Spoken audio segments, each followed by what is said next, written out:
Perkenalkan, nama saya Bagus Sinian Agastya dengan 3 digit NIM terakhir 032. Di sini saya merupakan perwakilan dari SGD B1 Dadana 1 dan berikut merupakan presentasi dari hasil kunjungan kami ke Puskesmas Denpasar Barat 2. Perkenalkan, saya Ana Agus Isyanum Prabhartasari dengan 3 NIM digit terakhir 213. Saya akan menjelaskan mengenai informasi, struktur organisasi, jumlah SDM, dan posisi serta tugas dari masing-masing SDM. Yang pertama ada Kepala Puskesmas yang dipimpin oleh Dr. Lonawati MKes yang memiliki tugas untuk merencanakan program dan kegiatan Puskesmas berdasarkan analisis masalah kebutuhan pelayanan Puskesmas, dan melakukan pembinaan, peningkatan SDM, dan peningkatan kompetensi tenaga kesehatan, serta melakukan pembinaan teknis terhadap jaringan pelayanan dan upaya kesehatan berbasis masyarakat. Selanjutnya ada Kepala Tata Usaha yang dibagi lagi menjadi beberapa subbagian yang memiliki tugas untuk menyusun program dan kegiatan subbagian tata usaha pada Puskesmas sebagai pedoman dalam pelaksanaan tugas. Selanjutnya ada penanggung jawab UKM esensial dan dibagi lagi menjadi beberapa subbagian yang memiliki tugas untuk memantau dan mengawasi serta mengevaluasi pelaksanaan tugas dalam lingkup yang menjadi tanggung jawab dari kegiatan UKM esensial. Selanjutnya ada penanggung jawab UKM pengembangan yang dibagi lagi menjadi beberapa subbagian yang memiliki tugas memantau, mengawasi, dan mengevaluasi pelaksanaan tugas yang berkaitan dengan UKM pengembangan. Selanjutnya ada penanggung jawab UKP kefarmasian dan laboratorium yang dibagi lagi menjadi beberapa subbagian yang memiliki tugas untuk memantau, mengawasi, dan mengevaluasi pelaksanaan tugas dalam lingkup tanggung jawab UKP yang berkaitan dengan UKP dan kefarmasian dan laboratorium untuk mengetahui perkembangan dari pelaksanaan tugas. Selanjutnya ada penanggung jawab jaringan pelayanan Puskesmas dan jaringan Puskesmas yang dibagi lagi menjadi beberapa subbagian yang memiliki tugas untuk menyusun rencana program dan kegiatan jaringan pelayanan Puskesmas dan jaringan Puskesmas sebagai pedoman dalam pelaksanaan tugas. Selanjutnya ada penanggung jawab bangunan, prasarana, dan fasilitas dari Puskesmas dan juga penanggung jawab mutu. Dalam Puskesmas 2 Denpasar Barat ini jumlah SDM-nya terdapat 114 orang. Perkenalkan, nama saya Pandemade Gita Wedayanti dengan 3 digit NIM terakhir 071. Selanjutnya adalah sistem pembiayaan Puskesmas yang mencakup sumber daya kegiatan dan mekanisme pembiayaan pelayanan kesehatan.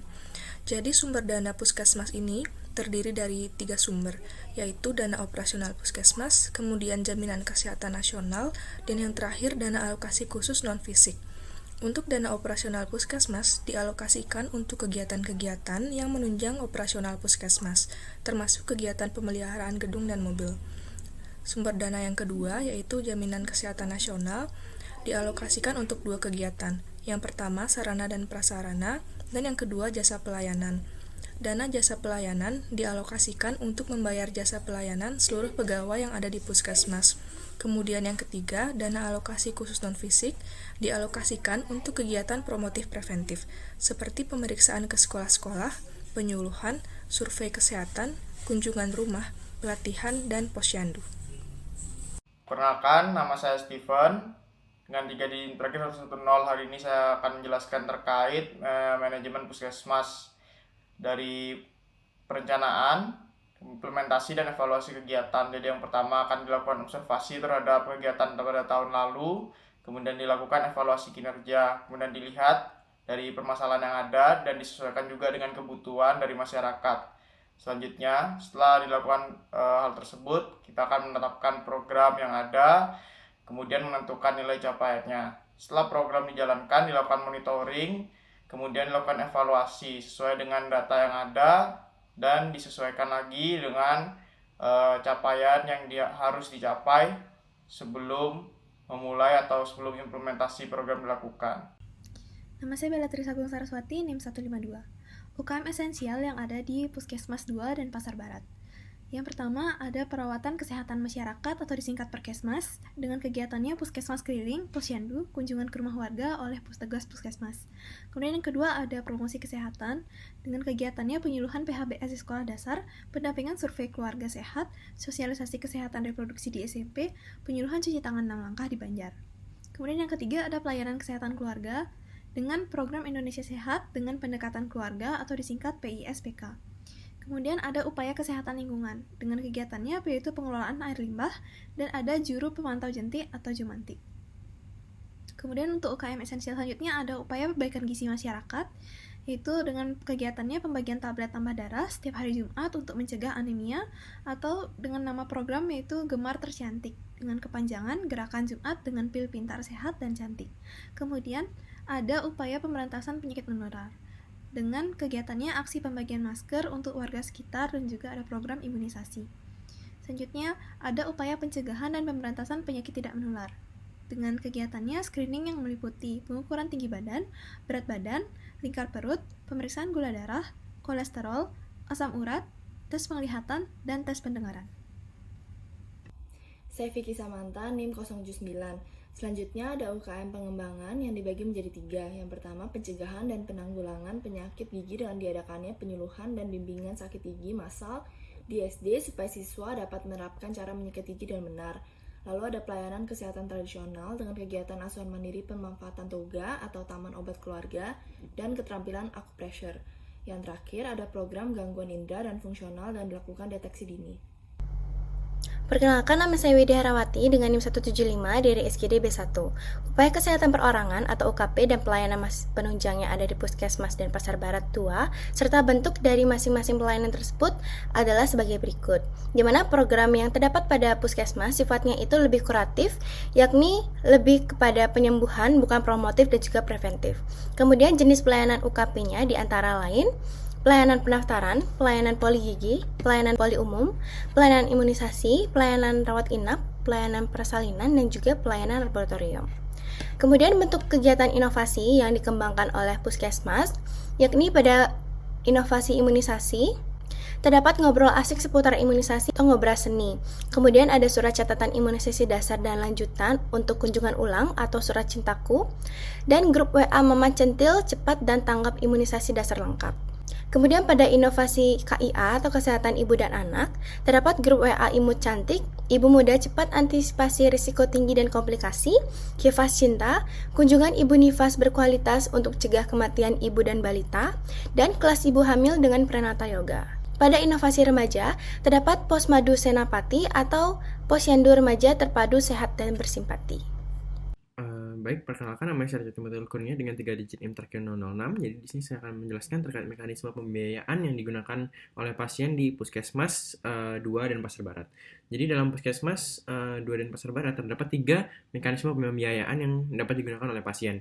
Yang pertama adalah asuransi BPJS, di mana pada Puskesmas 2 dan Pasar Barat ini asuransi swasta tidak diakui dan tidak diterima, dan hanya asuransi BPJS saja yang diterima.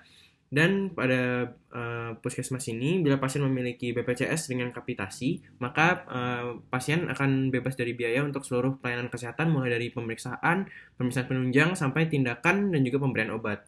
Selanjutnya yang kedua adalah pasien tanpa BPJS atau yang digolongkan dengan pasien umum, yang dimana di sini pasien harus membayar uang retribusi sebanyak Rp15.000 sesuai dengan ketetapan wali kota. Dan selanjutnya untuk biaya-biaya seperti biaya pemeriksaan penunjang, terapi, tindakan, itu semuanya akan harus dibayarkan menggunakan out of pocket dari pasien langsung.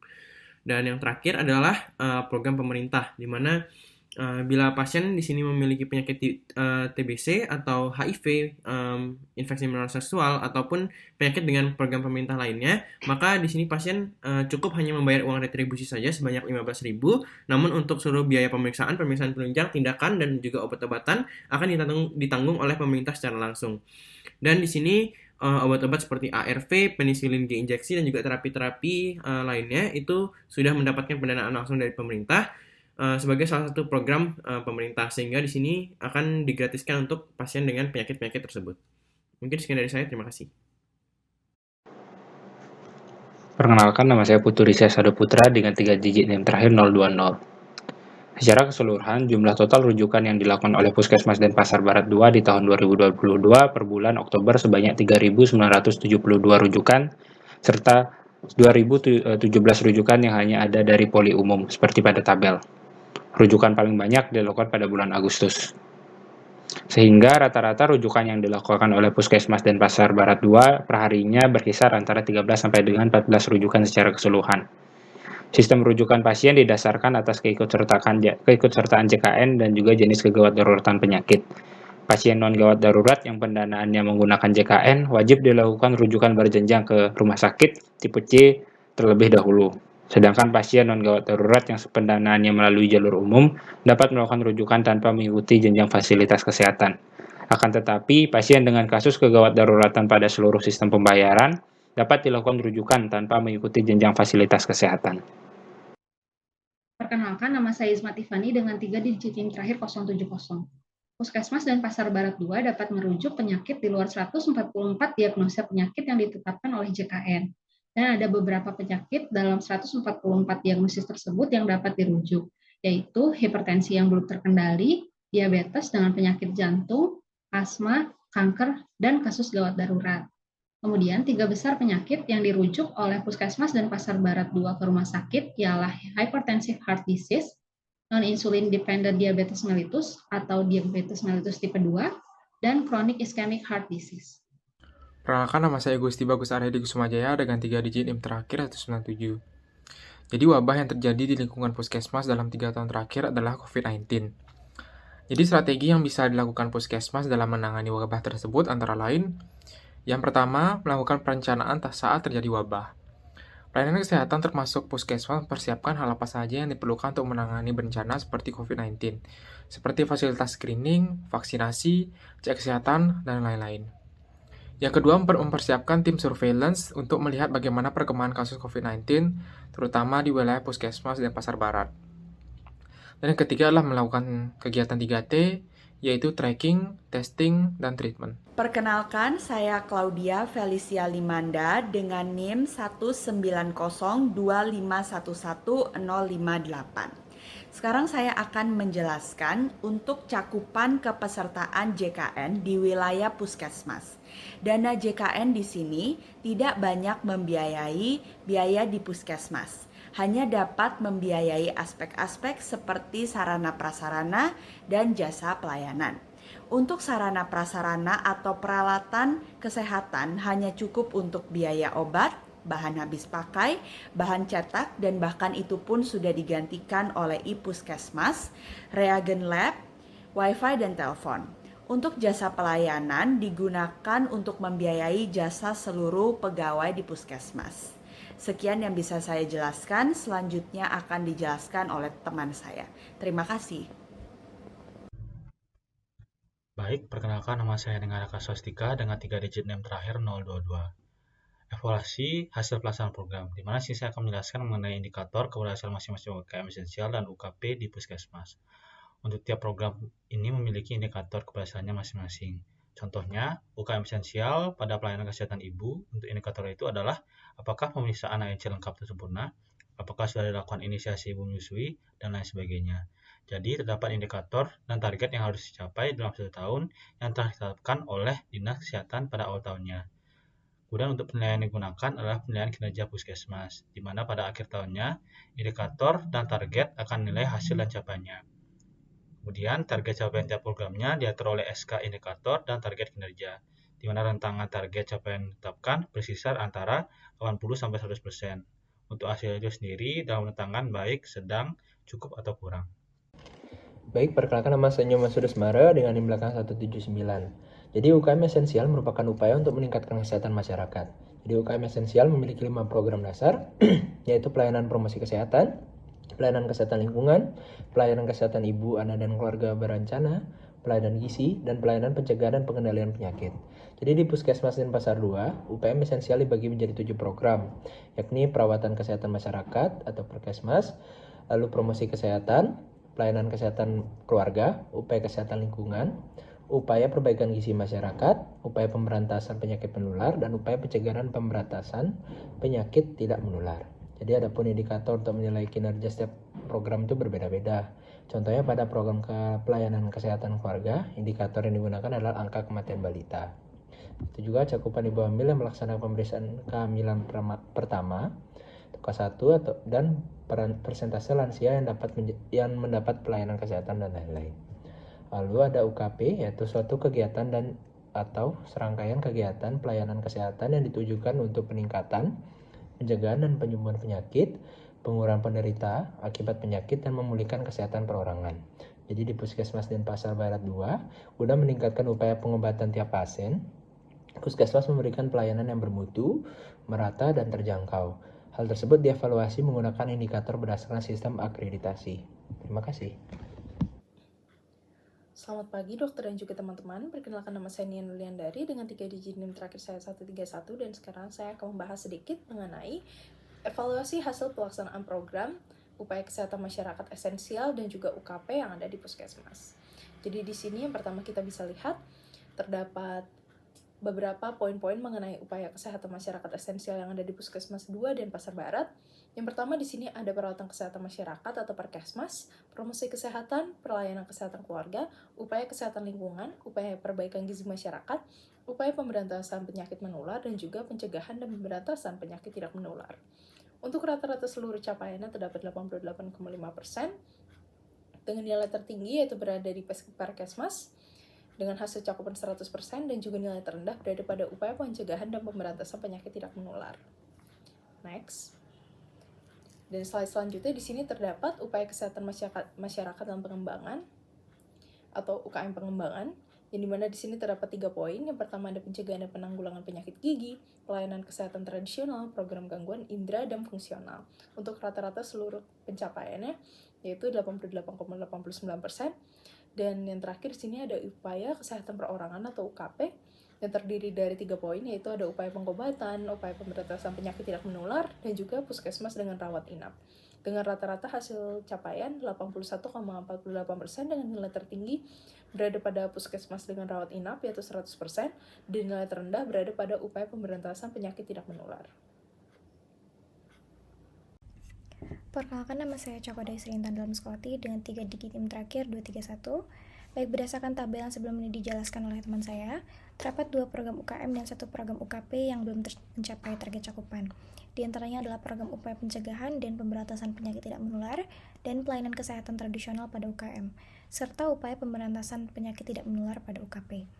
Terkait dengan belum tercapai target cakupan pada program penyakit tidak menular dan pelayanan kesehatan tradisional, ini dikarenakan oleh situasi pandemi COVID-19 yang terjadi tahun-tahun sebelumnya, di mana menyebabkan petugas kesehatan sulit berangkat bekerja, kemudian terkendala pada pengunjungan masyarakat, yaitu masyarakat yang sedikit datang berkunjung ke puskesmas.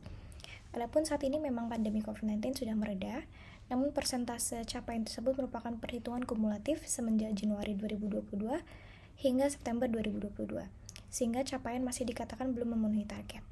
Beberapa inovasi untuk menanggulanginya dan mengejar target capaian telah direncanakan dan dilaksanakan, sehingga apabila dilihat dari hanya per bulan Oktober 2022 itu telah tercapai cakupannya. Next.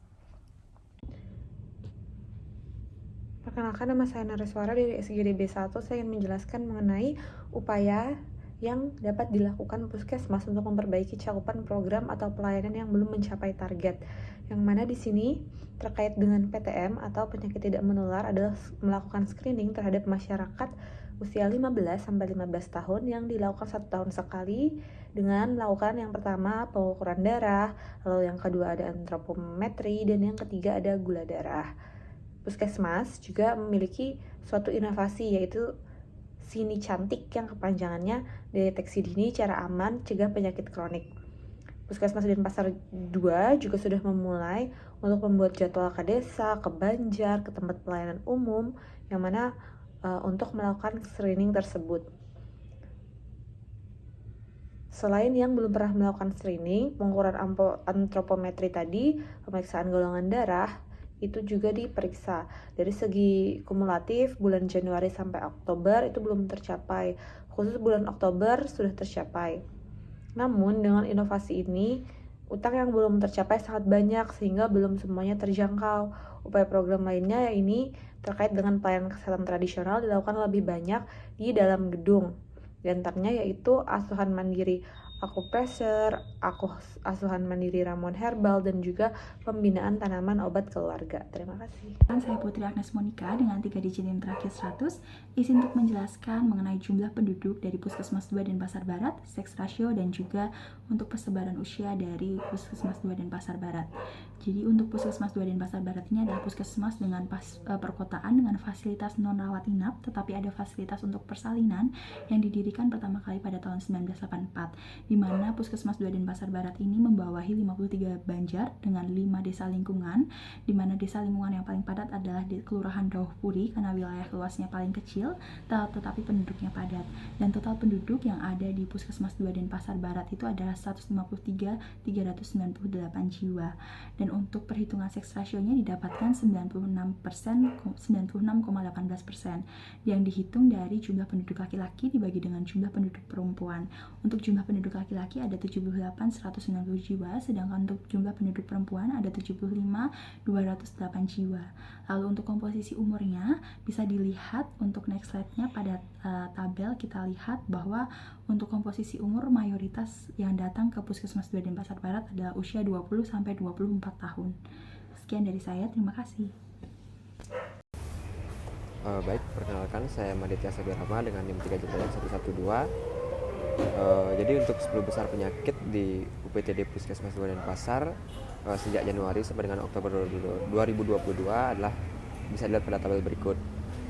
Jadi untuk penyakit terbesar di sini ada hipertensi esensial, di mana hipertensi esensial ini ditanggulangi dari pihak puskesmas dengan program Sini Cantik atau deteksi dini cara aman cegah penyakit kronik, di mana program ini ditujukan pada lansia berusia 50-59 tahun dengan mengukur antropometri dan gula darah yang dilakukan setiap 1 tahun sekali. Kemudian untuk penyakit yang menjadi perhatian dari pihak puskesmas selain 10 besar penyakit tersebut ada penyakit tuberkulosis dan juga penyakit stunting. Untuk tuberkulosis sendiri mengikuti ajakan dari Indonesia di mana diharuskan untuk bebas dari TB pada tahun 2020. Jadi untuk pihak puskesmas di sini menerapkan strategi TOS, temukan, obati sampai sembuh dari penyakit tuberkulosis. Di sini bekerjasama dengan pihak-pihak layanan kesehatan dari mulai melaporkan kasus dan juga penanganan awal. Kemudian untuk stunting di sini diharapkan Indonesia bebas stunting itu tahun 2025. Di mana untuk program kerja mungkin akan dijelaskan pada slide berikutnya. Sekian dari saya, terima kasih. Perkenalkan, saya Richard Christian Suteja dengan 3 digit NIM terakhir 116. Berikut adalah indikator kesehatan wilayah kerja puskesmas.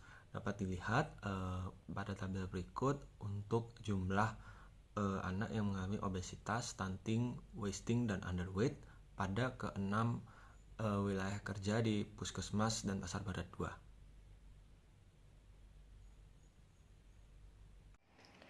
Perkenalkan, nama saya Igu Seycana Dewi dengan 3 digit terakhir 042. Menindaklanjuti dari angka malnutrisi pada anak di wilayah kerja Puskesmas 2 dan Pasar Barat, maka terdapat program unggulan untuk pencegahan stunting, di mana ini dibagi menjadi 2, yaitu spesifik dan juga sensitif. Spesifik ini sendiri adalah program yang bersentuhan langsung untuk melakukan pencegahan pada angka stunting, di mana ini menyasar 1000 hari perkembangan hidup dimulai dari masa remaja dengan mencegah anemia melalui pemberian tablet tambah darah, lalu pada calon pengantin melakukan pemeriksaan kesehatan, lalu pada ibu hamil melakukan deteksi dini terkait penurunan energi kalori dan juga pemberian makanan tambahan, serta pada kesehatan ibu dan anak saat sudah melahirkan, anak tersebut diperiksa antropometri untuk mengetahui tumbuh kembangnya. Sedangkan untuk program sensitif adalah program yang tidak bersentuhan langsung, namun memengaruhi pelaksanaan dari program tersebut. Seperti halnya kepesertaan BPJS Kesehatan, kebersihan air dan sanitasi, serta kebersihan lingkungan. Tidak lupa juga, terdapat program ataupun kontribusi dari desa seperti halnya pelaporan dari Posyandu kepada Puskesmas dan juga adanya RDS ataupun Rumah Desa Sehat. Selanjutnya ada kontribusi juga dari Balai Keluarga Berencana ataupun KB daerah setempat dengan adanya tim pendampingan keluarga, di mana ini bertugas untuk mendampingi keluarga yang merupakan berisiko seperti halnya memiliki bayi, memiliki ibu hamil ataupun memiliki lansia di anggota keluarga tersebut. Baik, di sini merupakan dokumentasi kegiatan kami yang kami lakukan untuk kunjungan di Puskesmas dan Pasar Barat 2. Baik, sekian prestasi dari kelompok kami. Bila ada kesalahan, saya mohon maaf. Terima kasih.